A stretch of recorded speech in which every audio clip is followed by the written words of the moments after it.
Good morning, it's the 28th of November today, and welcome to the Scriptures and Thoughts and Ideas for the Daily Post that we hope will be helpful and uplifting for you through the day. We start with the scripture from Ecclesiastes 5 and verse 2. Be not rash with thy mouth, and let not thine heart be hasty to utter anything before God. For God is in heaven, and thou upon earth. Therefore, let thy words be few. If you're reading the Bible in a year today, we move on through Ezekiel chapters 33 and 34 and 1 Peter chapter 5. Thoughts of the day. It takes years to build up trust and only seconds to destroy it. You cannot make someone love you. All you can do is be someone who can be loved. The rest is up to them. No matter how much you disagree with your kin, if you are a thoroughbred, you will not discuss their shortcomings with the neighbours. Motivational thought for the day. Don't limit yourself. Many people limit themselves to what they think they can do. You can go as far as your mind lets you. What you believe, you can achieve. On this day, in 1967, the first pulsar was observed. Graduate student Jocelyn Bell and her advisor, Anthony Hewish at Cambridge University, were the first people to observe and discover pulsars. Pulsars are rapidly spinning neutron magnetized stars that emit radiation. In 1979, on this day, Air New Zealand DC-10 crashes into Mount Erebus on Antarctica, killing 257 people.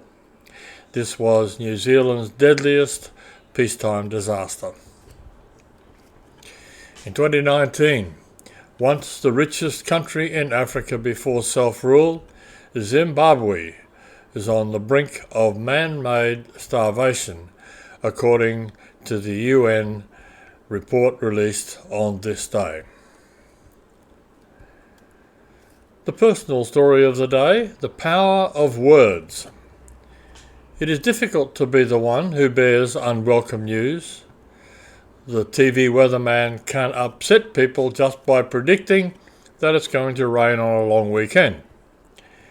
It's not his or her fault, yet the forecaster still takes the heat for bringing the message. On a much more serious and scriptural note, when Stephen addressed the religious leaders of Israel, he incurred their wrath because he boldly told them the truth about themselves. He criticized their ancestors and implicated the whole council in the murder of Jesus Christ. Everything he said was true. So what did they do about these factual charges against them? They, quote, gnashed at him with their teeth, unquote, as we're told in Acts chapter 7 and verse 54. They threw him out of the city, and as a reward for telling them the truth, he was stoned to death.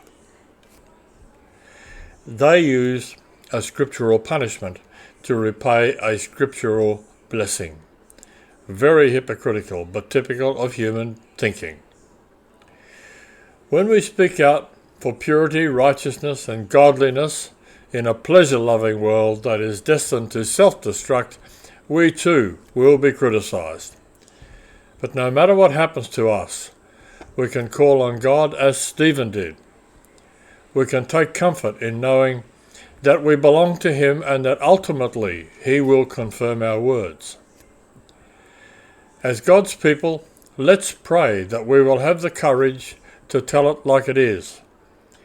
But let us also remember that we need to speak as wise as serpents, but harmless as doves. See Matthew 10 and verse 16.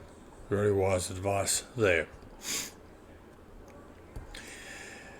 The devotional thoughts of the day. The first one, we continue on with making your free time work.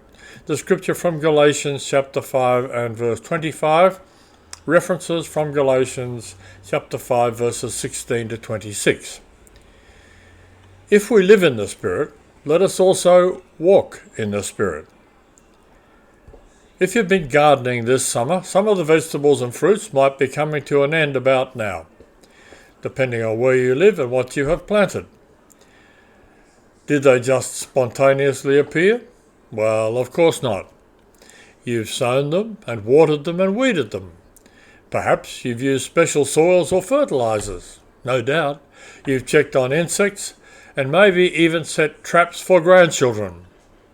The harvest that you are about to reap is the result of cultivating the earth.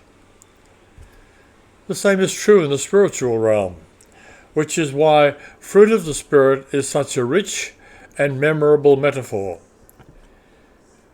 Did you think this idea was only for work or ministry?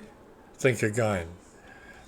The scripture gives wisdom for leisure as well as for every other area of life. In fact, being filled with the Spirit and habitually walking with Him is the key to God-centered and obedient leisure, as can be seen in the contrast between verses 16, 17, and 24 and 25 in today's verses. To keep in step with the Spirit means to walk in line with Him. One question we must therefore ask ourselves is whether our leisure activities cultivate or promote the sinful qualities listed in verses 19 to 21. Does a certain computer game open the door to occult thinking or practices? Does the over-competitive way we play sport breed a lack of respect? Are your preferred books and magazines questionable regarding sexual morality? Does your window shopping allow envy and jealousy to grow within you? In our free time choices, we must choose to control our sinful natures. See Galatians chapter 2 and verse 20.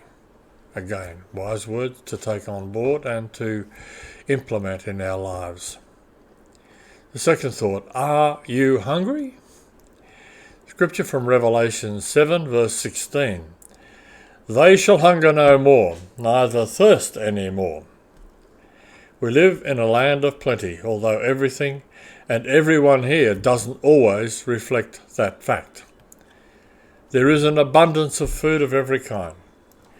We have plenty of fresh vegetables, fruit, meat, all grown in our own country. Although we live in a land of plenty, there are many people who are malnourished. Some are unable to purchase the food they need because of lack of money.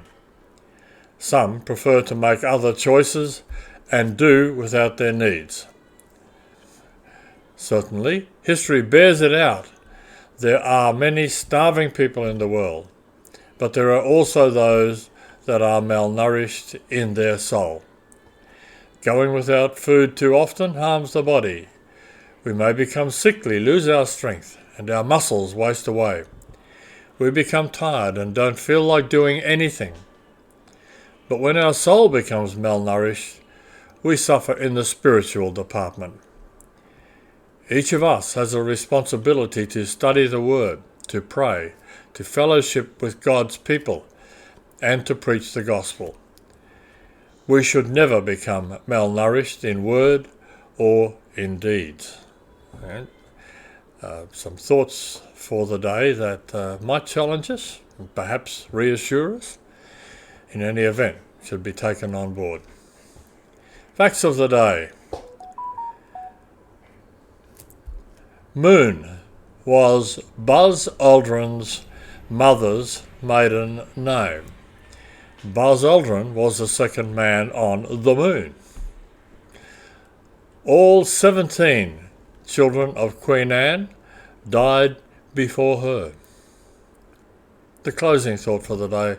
Lord, Thank you for the wise words of others that help me to be a better saint. Thanks for joining us. We do hope that the daily post is helpful and uplifting for you, and we do hope that you'll come back again tomorrow morning. In the meantime, may the Lord bless your day. Bye for now.